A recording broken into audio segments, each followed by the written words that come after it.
Tuesday night, week 6 of the Poker League, and I'm on my way, ready to buy and get those chips and get those cards in the air and see what can happen. 5th currently in the league. 5th? Yeah. Here's the table. I'm sitting just below the cut-off point for the regional final qualifying places. But it's only week 6. I think it's week 6. Yeah, it's week 6. 13-week league means there's plenty of time, and I've had a reasonable start. Reasonable.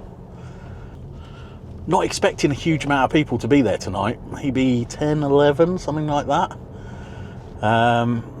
Which can be good and bad. I don't like playing the shorter tables. You know, when you're playing 5, 6 at a table, I'm not a huge fan of that. The action, you're just involved in too many hands. You've got to widen your range. And when you're playing against some people that play questionable ranges at the best of times, having to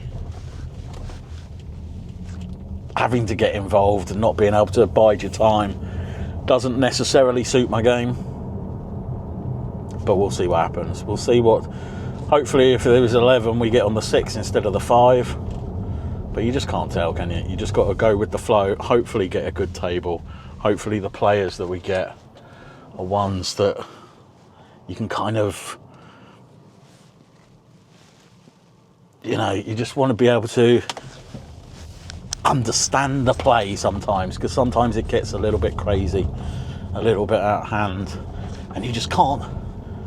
I don't know what it is. Some people have played for a long time and there's just no way of putting on our hand. I don't think there's any thought of ranges or position or any of these things that feel like the basics. But we'll see. We'll see. Get in there and get the chips bought. And fingers crossed for a good finish. Because a good finish today, and then you're up there halfway through-ish.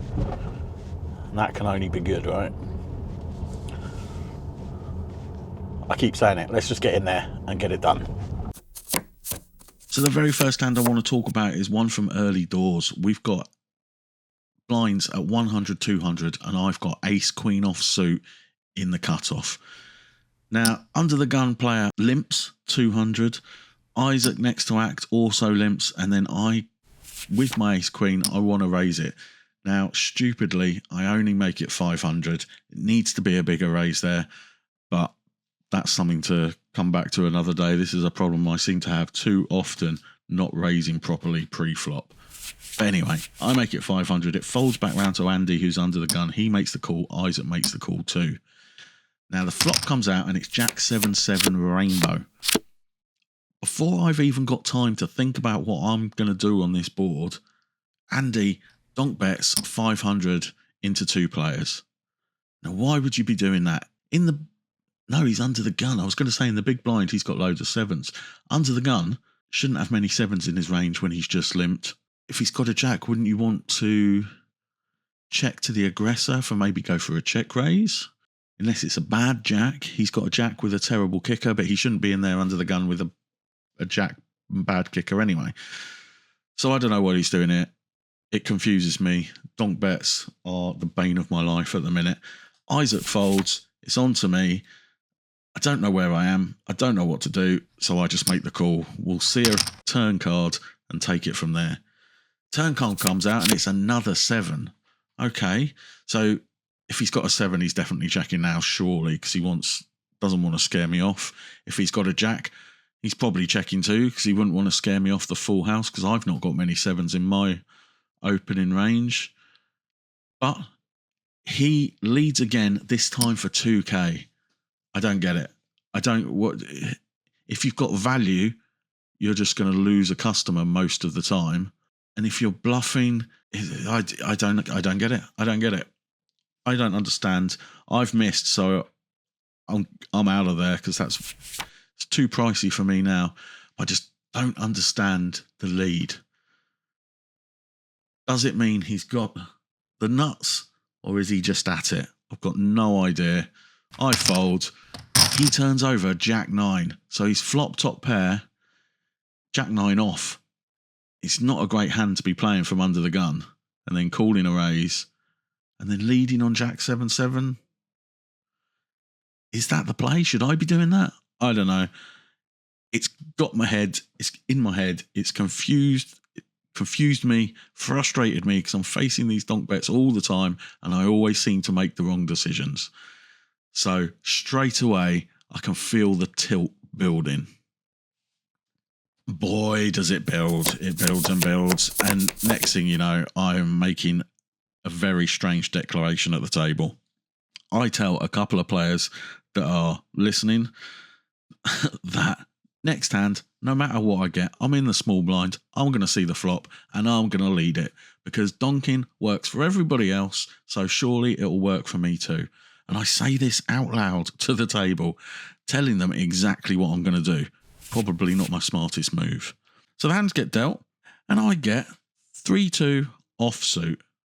Unreal. It's not the best hand that you're looking when you're about to be making a very stupid move as some sort of weird experiment, but it is what it is. Now Andy, from the last hand, this time he raises to 800, blinds are 2 and 400. He's not normally a raiser pre-flop. This has got me worried, but we'll see what happens. Isaac makes the call and I make the call too. Now the flop comes 2, 10, 6 with 2 clubs. So even with my 3-2, I've managed to hit a little bit of this. So I'm a man of my word. I said I was going to lead, so I lead. I bet into this pot 1,600. So Andy makes the call and Isaac gets out of there. Now the turn is this 7 of spades. So we've got 2 clubs and 2 spades on board. Again, I go for the lead because if he's raised pre, what are we looking at here? He's not a big raiser pre-flop, like I said, so it's either a pair or some big ace. That's my thinking. He didn't raise on the flop, so I'm leaning more towards some sort of big ace. I lead 1,600 and he calls again. Now the river is the ace of clubs, so that completes the front door flush draw and also puts the ace out there. I think it's time for me to give up on this little experiment. It hasn't worked. He's definitely hit some of this, right? He's called 2 streets. He's raised pre. He's not active pre-flop, so the ace hits him hugely. If he didn't have the ace, he's got some sort of flush draw. I don't know. Whatever. Give up. I check. He checks behind. And for a brief second, I've got a little bit of hope until he turns over pocket kings. Pocket kings. Of course. The one time I try this crazy experiment, I walk into someone with an absolute monster. Well, that's the end of that. Now, I need to give you a little bit of backstory before I get into this next hand, because the player we're up against in this one, Stuart, has got a bit of a reputation for both raising with crazy hands, calling with crazy hands, but being incredibly lucky. Now, I've seen him already tonight raise under the gun with 7-2. Why? I don't know. Why do people play it? There's no 7-2 game going on here. So people think it's funny. I don't get it. He raised for 7-2, wins a pot. Okay, happy days. Next orbit, he then raises with 9-6 offsuit, declaring that he has to because it's his favourite hand. Favourite hand, so he's got to play it under the gun. I didn't know what his favourite hand was at this point. Now, he gets a call from Isaac, who's getting down there. His chip stack's getting down there. He needs to start getting involved. He shoves, doesn't make a call. He shoves all in.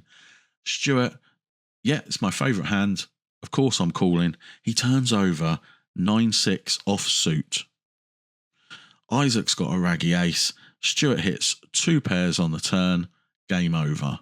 What is going on here? The whole concept of having a favourite hand boggles my brain, but it gets to me. I make a comment at the table.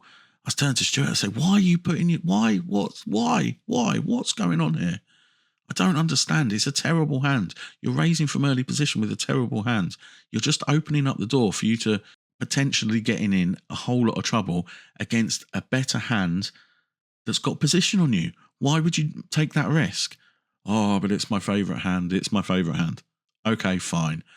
I announce again to the table that whatever I get in my very next hand, I am going to declare my favourite hand. I am going to raise it every time I get it, because I strongly believe, the way my luck runs at the minute, that I won't have the same success with a fictional favourite hand like he does. So I tell him, whatever it is, it's my new favourite hand, I'm playing it. So the hand gets dealt out. So by this point, we're down to 6 players. Sean limps from under the gun, and I look down at my cards, and the poker gods playing they've got some weird sense of humour. I look down at pocket aces. I don't get it. It's mental. I said I was going to raise. It's going to be my new favourite hand, so that's exactly what I do. 200, 400 blinds, I make it 1,200. Stuart calls and Sean calls. Now the flop comes Queen, Jack, 9, rainbow. And I actually let out a little giggle when I see the flop, because I am just convinced that someone here is going to have Queen, Jack, Jack, 9, King, 10, something like that. Those hands are definitely within the people's ranges, the way this is played so far. So when it checks to me, I totally bottle it and I check behind. Now the turn is a 4. It checks to me again, and now there's a flush draw out there as well. The straight draw, all this sort of danger. Let's just put a bet in, see what happens. I bet 12 again. This time now everybody folds and I take the pot down. It's just insane. There's no words for the weird irony or whatever it is that's going on here. I declare I'm going to play my favourite hand. The poker gods give me pocket aces and I get no action. Story of my life at the moment. On the final table bubble, blinds are 1k, 2k. I shove for my entire stack, which is only 9,000 at this point from the cutoff, with King 10 off. It's not a great hand, but we're four-handed. I need to start trying to steal some of these blinds. Stuart, though, in the big blinds, got pocket jacks. The jacks hold, and I'm out in 9th. Not my finest day, but we move on. Well, I'm really not proud of myself for the way I've behaved tonight. I've totally just, my brain's gone, my mind's gone. I've gone on tilt and it's been horrible. I've let this donk betting thing that's really been bothering me, it's got on top and I've just lost all control. Just, I need to sort this out in my head. Part of me's thinking now, are they just telling me when someone leads out of position into the pre-flop aggressor, it shouldn't happen as often as it does. It's happening all the time. And when I'm the pre-flop aggressor, the flops aren't in my favour every time, and if I float their bet, the turn doesn't help me. They bet again and I'm in trouble. But when they do it to other people,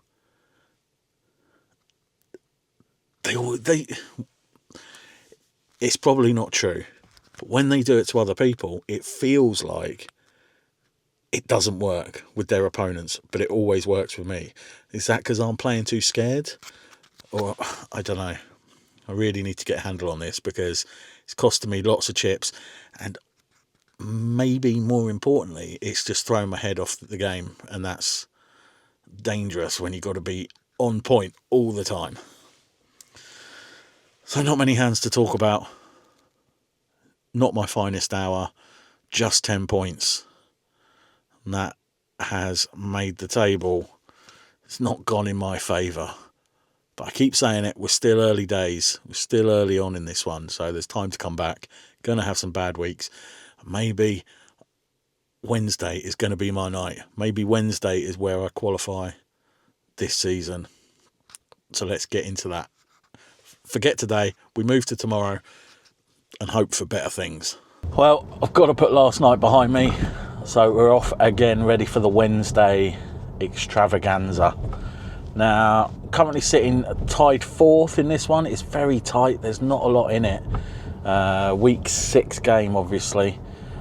Still plenty to play for. I've had some good results. Another one here would go down very nicely, and we'd be on for putting myself in a comfortable position.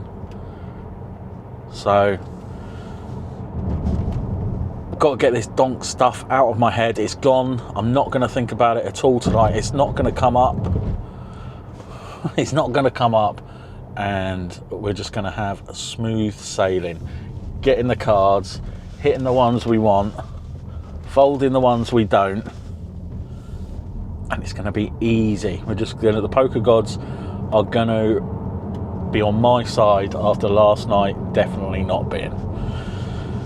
So we'll go in, get bought in. Hopefully we'll have some more hands to talk about, some more interesting points to discuss, but there's only one way to find out. So let's get in and get going. So the first half of the game, and I've got nothing exciting to talk about.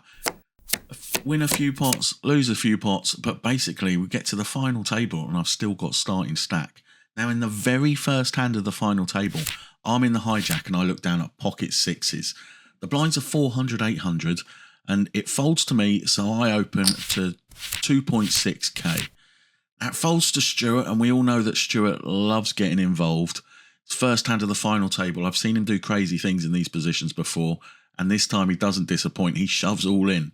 Because it's Stuart, I think I'm committed here. I'm going for it. I make the call. He turns over ace king, so we're flipping. Let's hold. Let's start off strong here on the final table. I hit a 6 on the flop, but there's 3 clubs. His ace king is the other end of the table. I can see that it's black, but I don't know if it's clubs or spades because it's just a bit too far away. But there's a club on the river.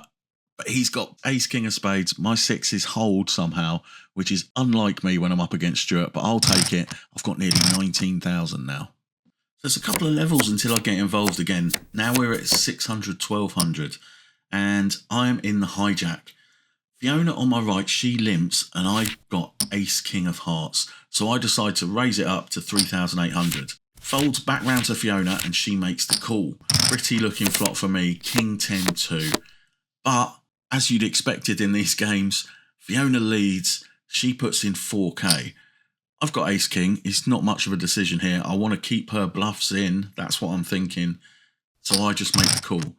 The turn's the 4 of clubs. She again leads, this time a little bit bigger, 6,000.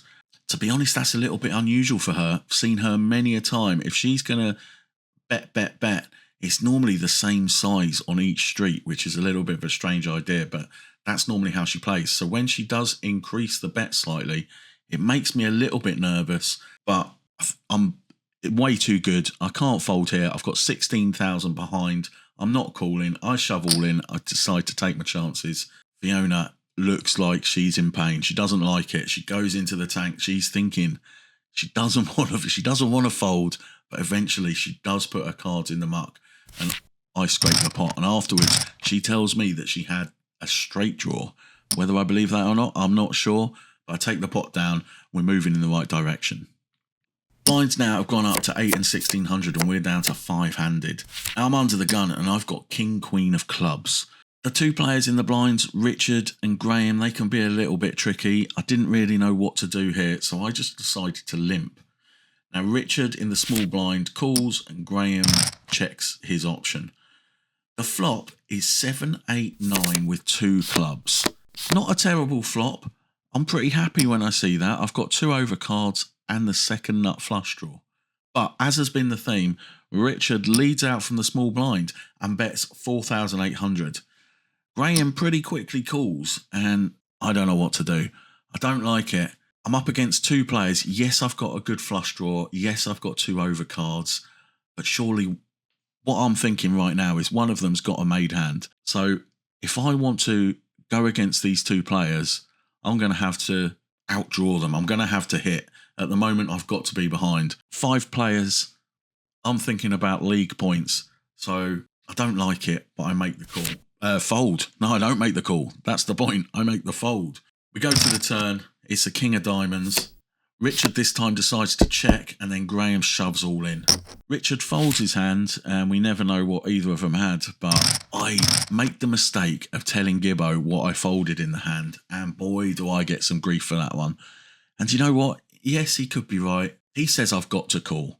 I've got to call there because of what's in the pot. My argument is I don't want to risk my tournament life because I'm going to have to face another bet on the turn, definitely. I'm going to be risking my tournament life on a draw against 2 players. I'm not happy with that. I'd rather wait for a better spot. I don't know who's right. I think the big mistake I've made here was I should have just shoved pre-flop. I think I should have just put them to the test then with a good hand, 5-handed, but I didn't. And once I've made that mistake, I think the fold on the flop is okay. Maybe. I don't know. Could be a huge error. We'll never know. Neither player wanted to tell me what they were playing, so it's a mystery. Next time, though, I'm shoving pre. So we're still 5-handed, but blinds now are 1,000, 2,000.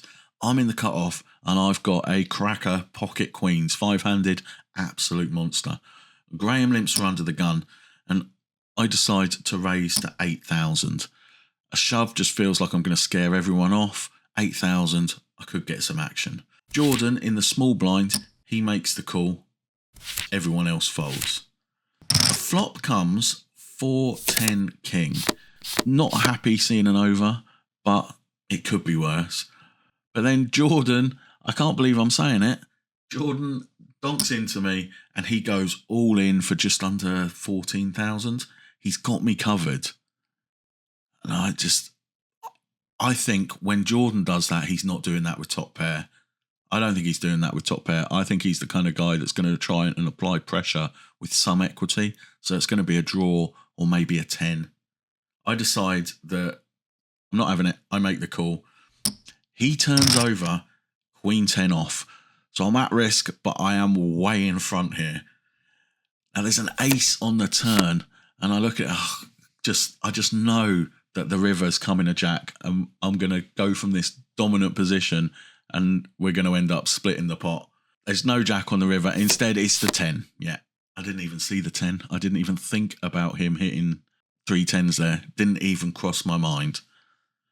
Yet again, someone betting into me when I'm the aggressor, out of position. They've bet into me and they've won the hand. But this time, I think I would run this one over and over and over again. I take that opportunity every time. I've got to try and think, this one, I was in the right, did the right things, just got unlucky. And hey, that's poker, isn't it? Well, I'm going to make this short and sweet because this week it's a write-off. I tried to keep the donk betting thing out of my head, but how do I go out with the donk bet and I make a stand and it backfires? What a mess. What a mess. Should I have gone with the king queen? I was thinking about the ICM. Maybe that was a mistake. I don't know. That was the decision I made. I was happy with it. But in hindsight, I've ended up going out 5th. And I would have gone out 5th if that king queen had gone wrong 5th. It was just destined to be 5th. So out of 6 league games, I've played 5. I've had 3 fourths and 2 fifths. And this is where I am in the table. Not an ideal result. But it could be worse. It could have been worse. I keep saying it, and I know you're going to get bored of hearing it, but it's still early doors. A lot of games to be played, a lot of points to be won. And I'm not in a terrible position either today, Wednesdays, or in the Tuesday leagues, really. So I've just got to write this week off, forget all about it.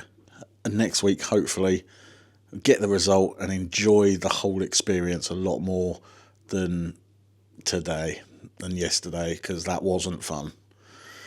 But we're not here for fun. We're here for points. We're here to get to the regional finals. We're here to win a seat to Las Vegas. So next week we go again, onwards and upwards. Come back, see how I get on.